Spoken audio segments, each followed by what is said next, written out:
Estamos só aguardando uns minutinhos aqui, organizando as coisas.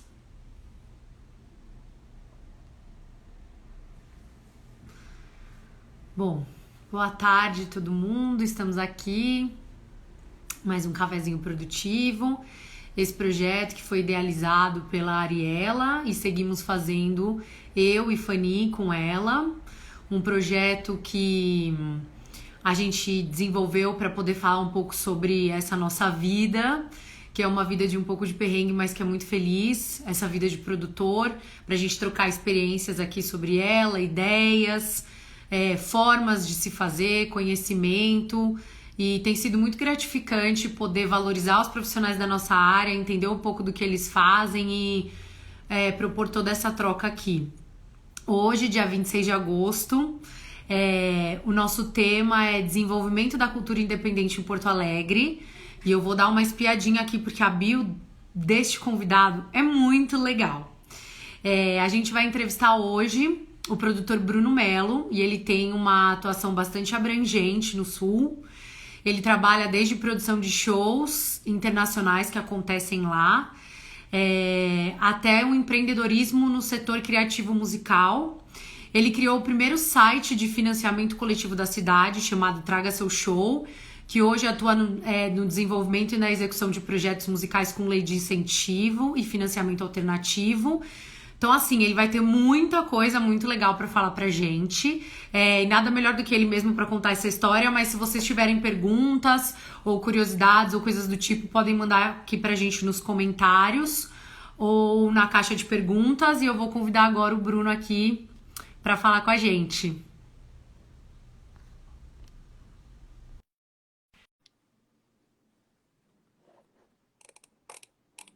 Está entrando ele.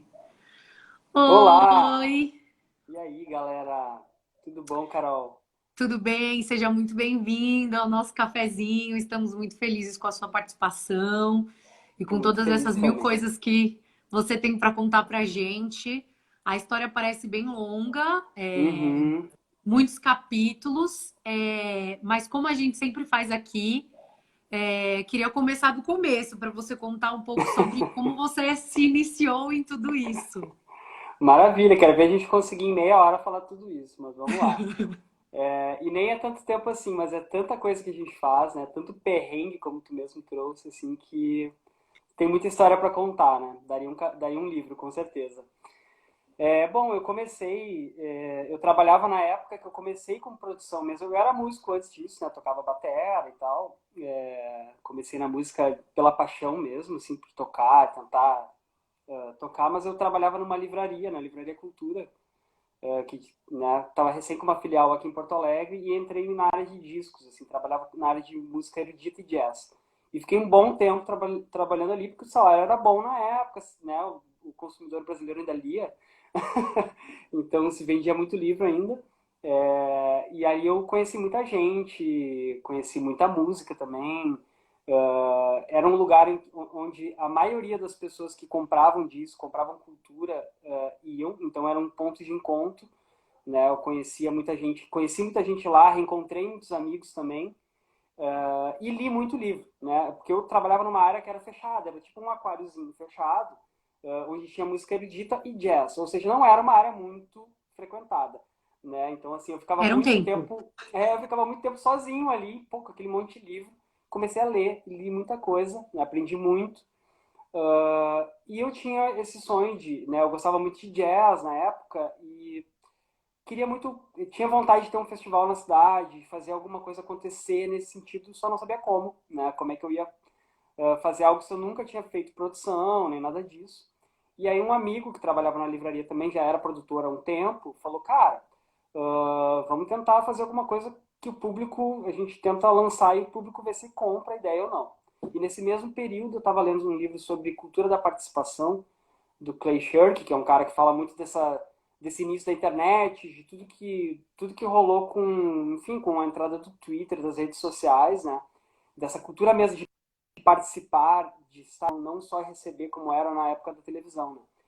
E, nossa, aquilo me despertou uma coisa e nessa mesma época eu descobri o Kickstarter, que é um site de financiamento coletivo famoso hoje, todo mundo deve conhecer, E o cara que criou o Kickstarter, ele criou o Kickstarter porque ele queria fazer um festival de jazz na cidade dele, curiosamente. E eu fiquei, cara, não pode ser, esse cara, né, vamos... E o André, esse parceiro, falou, cara, vamos, quem sabe a gente desenvolve uma plataforma, um lugar que as pessoas podem comprar ingresso, né, antecipado, pra gente fazer a parada acontecer. Foi mais ou menos assim que a gente criou o Traga Seu Show. Eu ainda trabalhava dentro da livraria, e a gente criou um projeto piloto, contratamos um desenvolvedor, e começamos a trabalhar com a plataforma. Ou seja, as pessoas financiavam o show. E a gente começou a buscar parceiros, a gente trabalhava com música em Porto Alegre, e aí um amigo, o Chris Maina, trouxe a possibilidade da gente fazer o show do Playing for Change, que é uma banda multi-internacional, tem gente do mundo inteiro na banda e tal, que eles estavam vindo para o Festival Planeta Brasil, né, da produtora Sleepwalkers. E aí eles estavam precisando circular a banda, como todo mundo sabe, né, quem trabalha com produção internacional sabe que a galera quer circular, né, e pintou essa oportunidade, a gente botou no ar e vendeu muito bem, assim, tipo assim, foi uma venda muito grande, foi uma primeira experiência, e a gente fez um primeiro show internacional sem saber produzir. Foi uma coisa muito doida, foi aquela coisa de tipo, vamos errando, vamos aprendendo e vamos fazendo, né? Então foi mais ou menos nesse período, 2011, que eu entrei na produção assim de cabeça mesmo, vamos profissionalizar a coisa, saí da livraria e comecei a trabalhar com festivais, com shows, comecei a trazer muita coisa também de shows pra cá, né? E entrei na produção por aí, assim, meio que errando e aprendendo. Adoraria ter aprendido mais, ter tido algum curso, alguma coisa assim, mas foi na estrada mesmo que a coisa rolou, né? A gente costuma dizer aqui que, tipo, todo mundo teve um batismo. Um primeiro evento que foi assim, bom, vivi e aprendi, porque de um jeito ou de outro, produção é um pouco viver e aprender, mas muito legal da sua história você contar que você começou ela buscando conhecimento, porque, né, sempre é legal você ter um pouco de conhecimento de causa para fazer determinadas coisas, e isso é muito legal. Sim. E aí você falou sobre, né, ter um projeto de financiamento. E a minha próxima pergunta tem a ver com isso, porque assim, você está num lugar onde as pessoas têm uma tendência a desenvolver projetos culturais e serem exigentes com a cultura. Então aí você tem um cenário, falando fora de Rio São Paulo, onde as pessoas se interessam por isso. Você tem um festival de teatro, que é bem famoso, que chama Porto Alegre em Cena, tem eventos de arte, tem a Bienal do Mercosul, tem acontecimentos que são importantes e que enfatizam que as pessoas se atentam à cultura. Você Uhum. acha que isso faz com que projetos de incentivo aí, de financiamento coletivo e esse tipo de coisa tenham mais chances de sucesso? Não tem nada a ver com a outra. Eu acho que acaba se separando um pouco, né? E aí a gente fala, aí falando um pouco assim de mercados, né? Porque eu trabalhei nas duas áreas. Fiz financiamento coletivo porque eu não conhecia a lei de incentivo, não sabia como financiar o meu projeto. E a única maneira que eu sabia era através de bilheteria, naquela época, né? O financiamento coletivo ele veio como um poder de a gente fazer isso na internet, né? De estar em casa e conseguir testar a coisa, né? Mas quando eu comecei a trabalhar com lei de incentivo mesmo, eu vi que era um outro rolê, sabe? É um outro nível vamos dizer assim, até de características de projetos, né? Como o Porto Alegre em Cena, por exemplo, ele é um projeto tradicional já, mas tem uma pessoa ali tocando ele como um projeto de vida, né? Então, assim, isso faz toda a diferença, assim. O financiamento coletivo, ele me parece que ele veio, assim, como uma forma de as pessoas escolherem aquilo que elas acham que faz sentido para o mundo, né? Não é o sonho de uma pessoa só, né? Que eu também acho super válido, eu acho que o próprio Porto Alegre em Cena, a Bienal, são projetos né, que crescem e fazem toda a diferença para a cultura da cidade, porque trazem essa luz, né, para a cidade, né? A gente está no sul do Brasil, sabe? Tipo, o último estado aqui. Então, trazer essa visibilidade é importante até para os projetos independentes, né? Para saber que, pô, tem coisas legais acontecendo lá. E essa circulação de artistas também ajuda muito nesse sentido, né? Da gente começar a ser conhecido também como uma rota. Ter uma rota também. O Porto Alegre já teve vários momentos, assim, né? No passado teve muito. Era uma rota muito mais forte, assim, para eventos internacionais e tal. Voltou a ser, agora, enfim, tá mudando, né? Mas tudo isso para te dizer que, respondendo a tua pergunta, que eu acho que o financiamento coletivo ele veio para isso, assim, para que as pessoas, né, o poder da participação das pessoas em decidir né, o que vale a pena e o que não vale a pena. Né? Então, é muito positivo, assim. A gente tem falado muito sobre isso e algumas reuniões que eu tive, inclusive com a Secretaria de Cultura aqui do Estado, né, de falar que o mundo ideal seria ainda, né, para quem acredita nisso, né, ter esse tripé, né, que seria o privado, o público e o povo, né, falando. Então, seria muito legal ter projetos que fossem híbridos nesse sentido de financiamento, né, em que tem, ou seja, as pessoas dizem que legal, a gente quer esse projeto, ele faz sentido para a cidade, né, as empresas se atentam a isso, porque, pô, então tem a ver, se as pessoas querem, quer dizer que vamos investir nisso. E o poder público vem para calçar a coisa, para ajudar da forma que puder, né? Então, é um tripé que faria todo sentido, assim, né? Então, se sonha um pouco com isso, assim. Mas eu acho que o financiamento coletivo me abriu muitas portas, sabe? Nesse sentido de testar, de, de pensar em projetos fora da caixa, fora do lado comercial, fora do que vende, mas aquilo que faz sentido, né? Não dá lucro, mas muda uma realidade, né? Não, totalmente. Na verdade, assim, é um tripé que você contando parece muito óbvio, mas que infelizmente a gente tem que colocá-lo como um sonho, porque não é. Próximo da realidade seria perfeito, não é mesmo? Não é. Infelizmente, né? E assim, essa questão do financiamento via lei de incentivo, ele está muito. Aí tá juntando. E aí não, seria uma análise que eu faço, talvez crítica, né? De que está muito linkado à vontade da marca, né? Então, assim, a gente. Isso, especialmente aqui no nosso estado, né? Tem alguns estados que funcionam diferente. Até onde eu posso estar enganado, mas que eu me lembro, o Rio de Janeiro ele abre uma janela para as marcas se inscreverem, né, para poder financiar projetos via lei de incentivo, ou seja, para ter uma isenção fiscal, ela se inscreve numa janela de tempo, né, os projetos são aprovados pelo Estado e o Estado, né, tipo assim, bom, então aqui os projetos e vamos encaixar as marcas. Não sei se é bem assim, mas assim, o que está acontecendo hoje é que o departamento de marketing vai decidir né, onde ele quer investir. Isso está muito deturpado, né? Porque aí o que acontece? O que dá lucro? O que dá visibilidade para a marca? Projetos comerciais, né? Mainstream. É isso que dá visibilidade, né? Então a gente não vai fugir dessa lógica. Então, assim, acho que está deturpado hoje, né? As coisas podem ir melhorando e tal, mas ainda é utópico, infelizmente, né? Mas vamos sonhando. Vamos batendo Sim, nessa porta.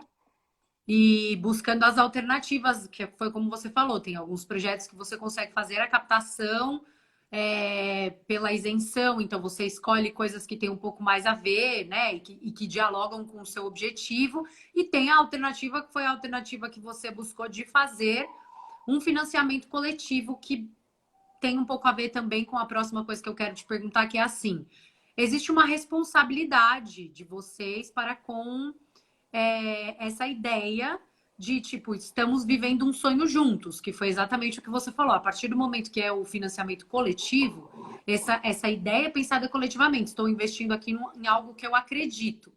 E aí eu queria que você falasse um pouco, então, como é o seu papel do outro lado. Então, você recebeu esse incentivo, mas então como viabilizar tudo isso dentro de uma ideia mesmo do tipo, como serão as contrapartidas, como vou aplicar esse dinheiro? Porque, assim, produzir o evento tem um viés, mas utilizar este dinheiro e todo o planejamento que isso envolve é muito maior. Então, que você falasse um pouco sobre como é Uhum, planejar o investimento deste investimento e sonho coletivo, que é uma uhum. responsabilidade. É verdade, é verdade.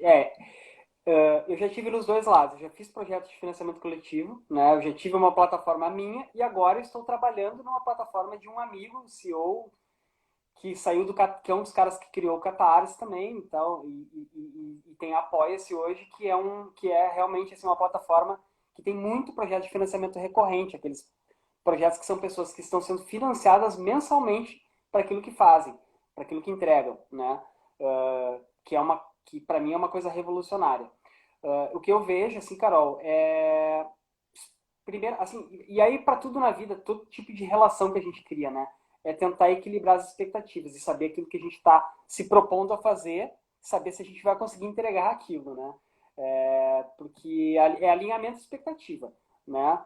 Porque o grande lance do financiamento coletivo é tirar um pouco do intermediário e fazer esse diálogo muito mais direto, né? Então, assim, são pessoas que estão sonhando, como tu falou, sonhando coletivamente, então precisa ter esse diálogo muito mais forte do que eu, como produtora, vender ingresso para sei lá eu quem, né? Então, assim, é muito engraçado. A gente tem o nosso projeto Circuito Orelhas, que traz shows para Porto Alegre, com o Diego e com a Miri Brock, com o Diego Groisman, né?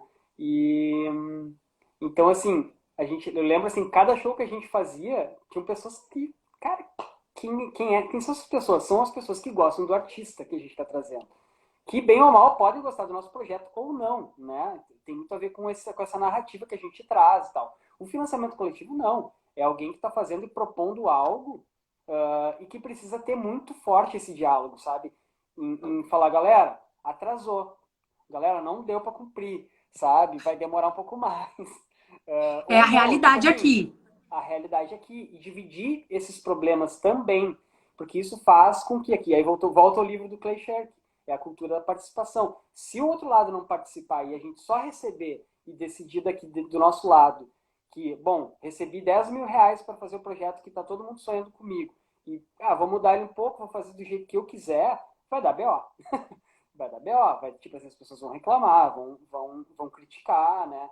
Então, primeiro, alinhar a expectativa acho que é super importante para tudo na vida, assim, mas no financiamento coletivo acho que é bem importante isso, assim. E depois é ter esse canal de diálogo muito forte, assim, muito aberto, né? E sempre estar trocando, né? Mas é realmente assim, é um trabalho hercúleo. Eu acho que quem lança, tem muita gente que lança financiamento coletivo sem saber o nível de trampo que é, sabe? Mas eu acho que é muito gratificante porque se cria uma comunidade em torno de uma ideia, né? Quanto mais a gente consegue ter esse diálogo, mais se cria esse vínculo, né? Essa relação de confiança, né? De transparência e confiança, né?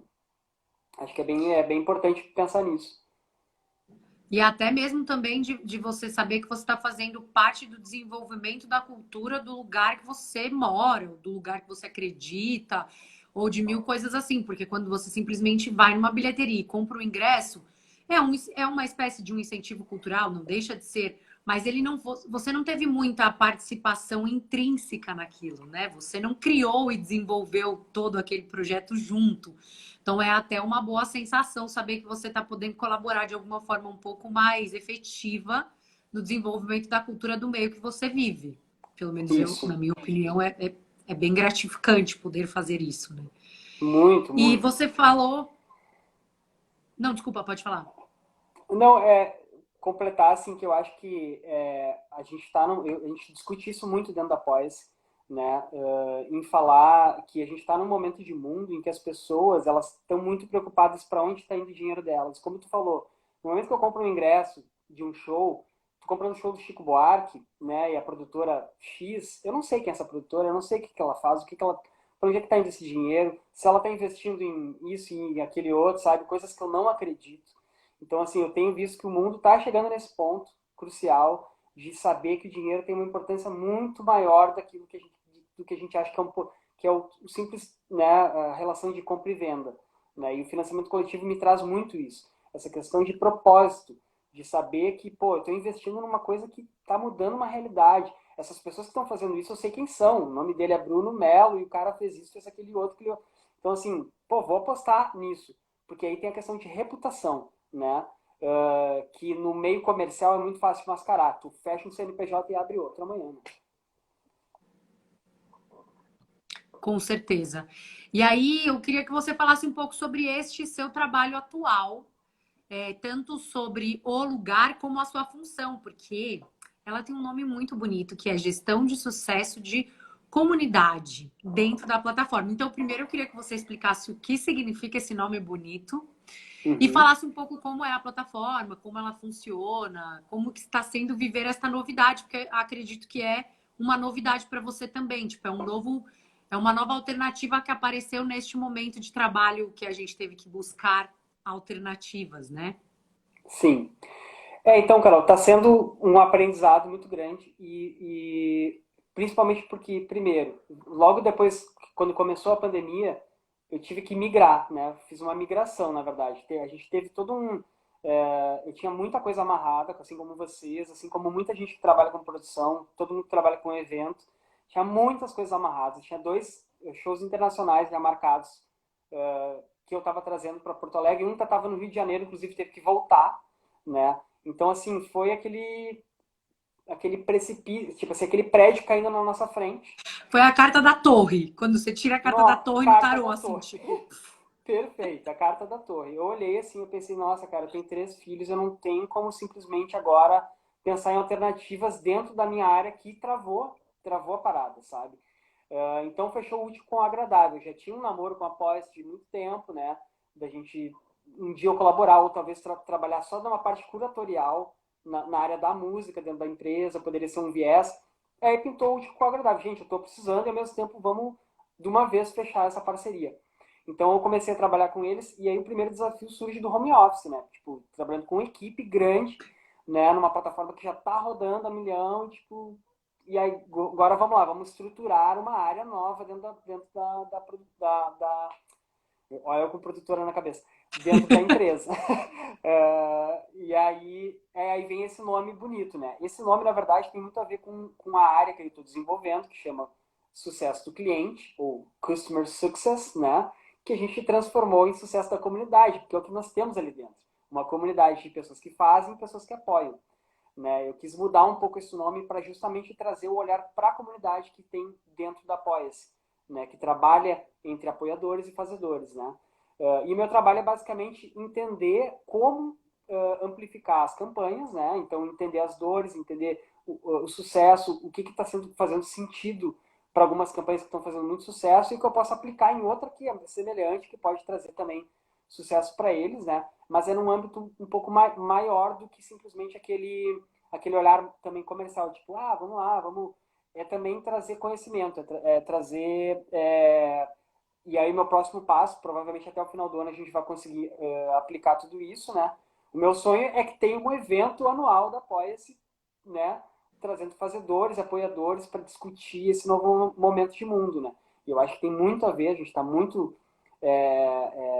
ligado a isso, né? Eu tenho visto assim uma migração muito grande de pessoas da área da música, das artes visuais, jornalistas. O lado do jornalismo, por exemplo, está muito forte porque o jornalismo perdeu força, né? Está sendo boicotado, né? Muitos jornalistas são demitidos e tal. Mais a questão da fake news. Então tem muito jornalista independente criando o seu veículo e trazendo para dentro do financiamento coletivo, né? Então eu estou trabalhando com as comunidades, então são as comunidades dos fazedores, né? E os fazedores como uma comunidade também, né? Então está sendo muito legal, assim, estou aprendendo. Eu tenho falado assim para minha esposa até, tipo, todo dia uma pessoa diferente, de um estado diferente, porque a Apoia-se ela trabalha a nível nacional, né? A gente está situado em Porto Alegre, mas tem colaboradores em outros estados, mas a maioria dos fazedores hoje não estão aqui no sul, estão no sudeste, né? A gente tem muita gente aí em São Paulo, Rio, no norte também, então todo dia é uma novidade, uma pessoa diferente com, sabe? O Brasil ele é realmente assim um celeiro de uma miscelânea maravilhosa, sabe? De culturas e pessoas incríveis, assim, que do nada criam coisas assim, olha, é surpreendente mesmo. Se eu contasse cada história que eu ouço, é uma coisa maravilhosa, assim. E então eu tenho conversado todo dia com pessoas diferentes para trazer isso. Inicialmente eu estou entendendo as dores, estou entendendo o que está funcionando, o que não está funcionando, né? E depois a gente vai começar a criar alguns projetos bacanas assim para trazer para o mundo. É Bruno, mais me ou menos convida. isso. Eu adorei, é muito legal. Olha, É eu quero muito legal. participar dessa comunidade porque eu amei. É Com muito legal, certeza. muito legal. É uma trabalheira, acho que toda empresa, todo coletivo, né? Os coletivos, inclusive, tem muitos coletivos que trabalham, né? Mudando realidades, suas realidades locais, assim. Agora, inclusive, hoje de manhã, inclusive, tô aqui, mas eu preciso dar um retorno para eles daqui a pouquinho, que é uma galera da Amiciclo, do Recife, que tá, enfim, eles é um coletivo já horizontal de muitos anos, que está mudando a realidade de quem usa bicicleta, né? E também quer implementar um pouco dessa cultura da bicicleta para uma cidade que precisa, né? Então, assim, é uma galera muito massa, assim, o coletivo realmente é uma coisa que dá muito trabalho, que dá BO o tempo inteiro, a gente sabe, né? Mas é um aprendizado, assim, de vida, sabe? Tá sendo uma aprendizagem de vida. Nossa, e é muito engraçado você ter falado de tudo isso e da sua conexão com o Brasil, porque assim, a gente sempre costuma perguntar aqui, a gente tinha, né, essa tendência de perguntar assim, como está sendo a ideia de fazer parte de uma pandemia, o que você espera?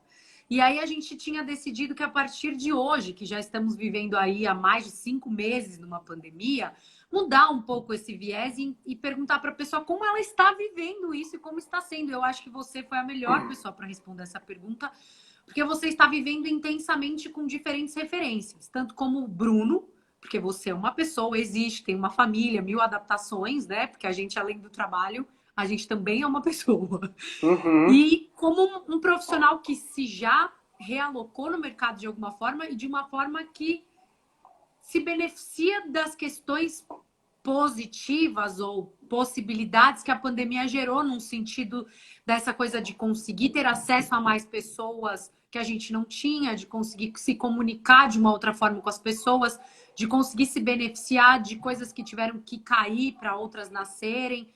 Então, eu queria que você falasse um pouco como está sendo essa sua experiência de viver no mundo pandemia. No mundo pandêmico. Então, eu tive que adaptar muitas coisas, com certeza, assim como todo mundo, né? Eu tenho 3 filhos de gerações diferentes, então tá sendo intenso trabalhar. Eu tive que criar todo um ambiente aqui para me trabalhar também. Tive que fazer algumas reuniões familiares para poder, galera, estou trabalhando nesse horário. Mas não adianta, tem um pequeno de 4 anos que esses dias entrou aqui com um galo na cabeça, porque tinha caído, minha esposa estava numa reunião, não sei. Olha, tive que parar o que eu estava fazendo, estava numa reunião, falei, galera, com licença, vou atender a criança aqui, sabe? Então, tipo assim, também a gente, como tu falou, a gente também saber que o momento é diferente. E que talvez role um aprendizado inato sobre isso tudo, que somos humanos também, a gente não é máquina. A gente não, mesmo no trabalho, mesmo quando a gente tinha essa potencialidade de poder se desligar da vida pessoal e estar num escritório, a gente também é humano e vai dar BO, vai dar burnout, a gente vai ficar, em alguns momentos vai ser complicado, assim. O que para mim tem sido mais gratificante, mas eu já tinha um pouco esse perfil, Carol, e eu acho que seria muito interessante para quem trabalha com cultura e está precisando se realocar, está precisando mudar um pouco está precisando achar um caminho, mesmo que seja temporário, né? É a gente baixar um pouco a bola do nosso ego, especialmente, e, cara, vou aprender tudo de novo, sabe? Coisas que eu não sabia. Talvez eu traga alguma coisa que já veio da bagagem, mas eu entrei agora numa empresa né, eu já fui empreendedor também, tive uma empresa parecida, né? Mas hoje ela é uma empresa que tem muita gente ali trabalhando. O mundo do marketing digital está me trazendo muito conhecimento, mas eu entrei assim, gente, curva de aprendizado. Vou ter que passar um tempo aprendendo coisas novas, sabe? Eu que estava chegando no momento como produtor, eu estava me sentindo já assim, Carol, nossa, que maravilha, eu tô chegando no ápice, tipo assim, tô chegando no lugar que eu queria estar. E cai tudo, sabe? Tipo assim, vamos se reinventar.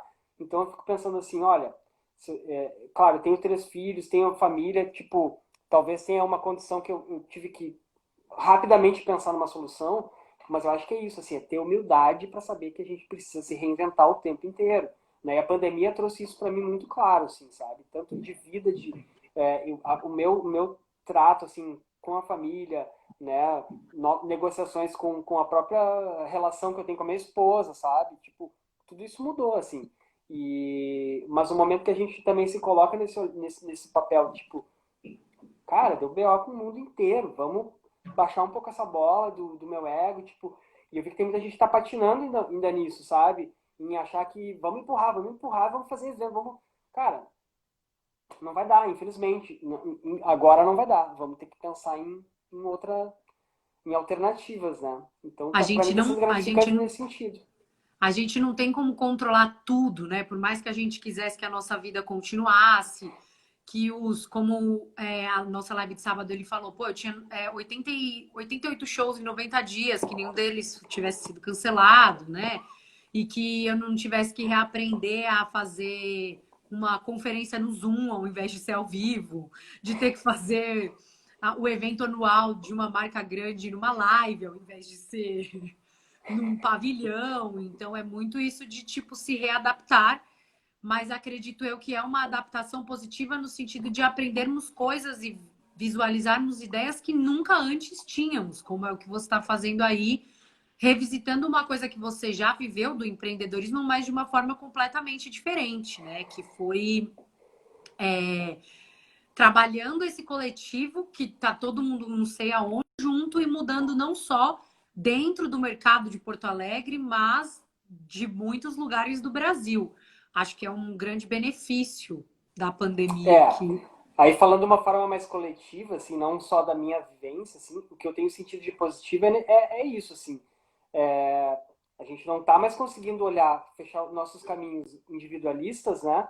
E está começando a olhar para o lado, está começando a olhar que, gente, não dá, vamos ter que se unir, vamos ter que se unir no conhecimento, vamos ter que se unir em dividir estratégias, em ajudar o parceiro a conseguir um trabalho, em ajudar as pessoas a terem comida na mesa, sabe? Então está sendo muito legal, assim, nesse sentido de ver Porto Alegre em especial, ver como as pessoas estão tirando um aprendizado disso, sabe? A gente estava aqui na área da música em especial, há muitos anos já, precisando se unir, precisando, né, como a gente conversou um pouquinho antes ali, é, se organizar para profissionalizar o cenário, né? Vamos profissionalizar mesmo, aproveitar que, bom, muita gente vai ficar parada, vai vir a Aldir Blanc agora vai dar uma assistência, vamos aproveitar e ampliar nosso conhecimento, melhorar né, ver o que eram os gaps da cena, porque a gente vai ter que reinventar tudo, né, Carol? Uma amiga minha me falou uma coisa muito interessante, assim, ela disse, a Lívia Bia, a Lívia Biasotto, né, ela disse, cara, eu tava andando pela cidade e pensei numa coisa, assim, os nossos espaços afetivos, aquilo que a nossa cidade não vai ser mais a mesma, a gente vai ter que reinventar os espaços afetivos, assim. E alguns já estão fazendo isso. Alguns vão, a gente vai sair, aquele barzinho que a gente gostava, não tem mais. Não Aquele tem bar não mais. existe mais. Ou aquele bar que a gente gostava tanto se reinventou, mudou completamente, né? Então, assim, a gente vai ter que pensar em alternativas, a gente vai ter que reinventar a cena como um todo. Então, o momento é de união, né? Como eu falei, tipo, bota o ego no bolso, cara, humildade no peito e vamos em frente, sabe? Acho que é o único caminho que a gente tem para tomar agora, sabe? E o mundo todo tá nessa vibe, né?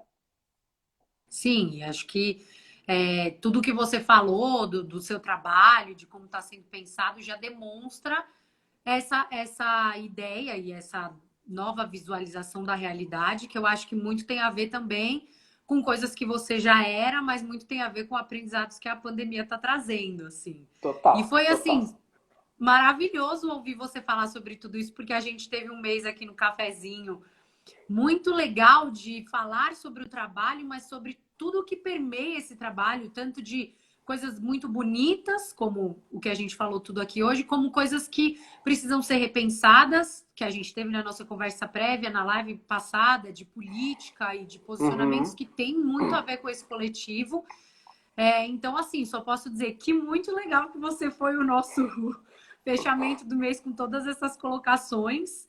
A gente tá chegando aqui no nosso tempo, que às vezes parece que passa em um segundo, né? É verdade. E queria dizer, se você assim quer dar alguma mensagem final, quer falar alguma coisa até mesmo sobre a plataforma que você está trabalhando agora, que as pessoas possam acessar, conhecer, colaborar, recados que você queira deixar aqui para a nossa galera. Legal. Bom, primeiro, Carol, quero agradecer muito, né, o convite.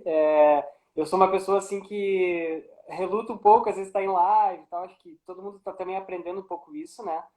Tanto em reuniões e tudo mais, assim. Mas eu agradeço muito. Acho que é sempre importante trazer um pouco da nossa vivência, né? Alguma coisa a gente agrega na vida dos outros. E a saudade que eu tenho também de trabalhar contigo, né? Foram poucas vezes, mas foram muito boas, muito legais mesmo. E o que eu queria trazer de recado final mesmo é a galera conhecer mesmo o financiamento coletivo. Eu acho que é uma alternativa muito real, né? Existem caminhos, existem, não tem receita de bolo, né? Eu acho que cada um tem a sua maneira de buscar recursos, né? Mas assim, tem que tirar um. Eu queria só que as pessoas começassem a pensar e tirar um pouco desse olhar do financiamento coletivo como se tornar um pedinte, né? A gente, na verdade, sempre está oferecendo alguma coisa, né? Então, é saber que a gente, na verdade, está oferecendo as pessoas que venham atrás, né? Ou não dos nossos projetos. Então, assim, eu acho que o financiamento coletivo tem um poder muito grande de auxiliar nesse momento, especialmente da pandemia, e pode mostrar para alguns fazedores, para artistas, músicos, jornalistas, enfim, pessoas, inclusive ONGs, né, que a gente tem muitas ONGs ali, gente que trabalha com animais de rua, a mudar suas realidades, ou pontual, ou, enfim, uma coisa mais coletiva, né? Então, assim, pensem nisso, estudem sobre financiamento coletivo, sabe? É uma parada realmente real, acontece. Tem pessoas que eu vejo no Apoia-se hoje que mudaram sua vida, né? Trabalhavam com uma área, começaram como hobby, para fazer conteúdos por YouTube, por exemplo, né? Testaram, criaram uma comunidade em torno de si, né? As pessoas, não sei, gente, começaram a gostar dos meus vídeos, uma coisa incrível, né? É, cara, as pessoas vão gostar, sempre tem alguém que gosta de alguma coisa na gente, né? A gente tem que parar de olhar pro lado crítico só, né? Pensar nas pessoas que gostam e o que gostam, né? Então, assim, pegar esse lugar e desenvolver ele mais, assim, pensar no lado positivo da vida, né? E trazer isso, eu acho que é um caminho, assim, para muitas pessoas. A galera vai se surpreender, tenho certeza, né? E, enfim, eu tô lá na Apoia-se à disposição de quem quiser conversar, trocar uma ideia, né? Saber mais sobre financiamento coletivo. É apoia.c. Bem fácil. Bruno, bom, você é aqui, ó, a pessoa do coração. Sempre admirei tudo como você pensa, o seu trabalho e tudo mais. Quero muito agradecer em nome de todas nós do Cafezinho por tudo que você colocou aqui, por essa live tão amor que foi. Que bom, E o meu dizer que objetivo era esse, é trazer um pouco de ânimo no final do de mês de ânimo, agosto, né? no meio da pandemia. Foi um ótimo fechamento do mês, assim, pra gente, de tudo que apareceu aqui. E é muito engraçado porque essa semana eu ouvi um podcast que falava muito sobre essa coisa de encontrar espaços e entender os vazios e o quanto a gente precisa viver o aqui e agora, mas que esses vazios também são importantes. E eles falaram assim: o último número a ser criado foi o número zero, porque a gente realmente tem dificuldade de entender os espaços vazios. Mas, ao mesmo tempo, o número zero é redondo, então ele engloba muitas coisas. E vem muito assim nesse caminho do vamos pensar coletivamente, mas entender os espaços e renovar esses espaços, inclusive os afetivos que estavam à nossa volta e nem sabíamos que tínhamos tantos Exatamente. afetos assim. Então, Valorizar, né, com esse isso lado. tudo, né? Com toda essa coisa maravilhosa, encerramos aqui esse mês do cafezinho. Seguiremos o mês que vem com as nossas lives, algumas novidades. Temos aí o nosso conteúdo da semana. Vamos ter playlist amanhã, Productionary, as nossas perguntas e respostas que agora temos de lives passadas que não conseguimos responder todas. Então, por favor, sigam nos acompanhando. E, Bruno, mais uma vez, muito obrigado por toda essa luz do conhecimento e da produção aqui para nós. Que legal, obrigado, gente. Tudo de Um bom, sucesso no beijão. projeto. Vou divulgar bastante, pode deixar. Muito obrigada. Tchau, tchau. Beijos, tchau, tchau.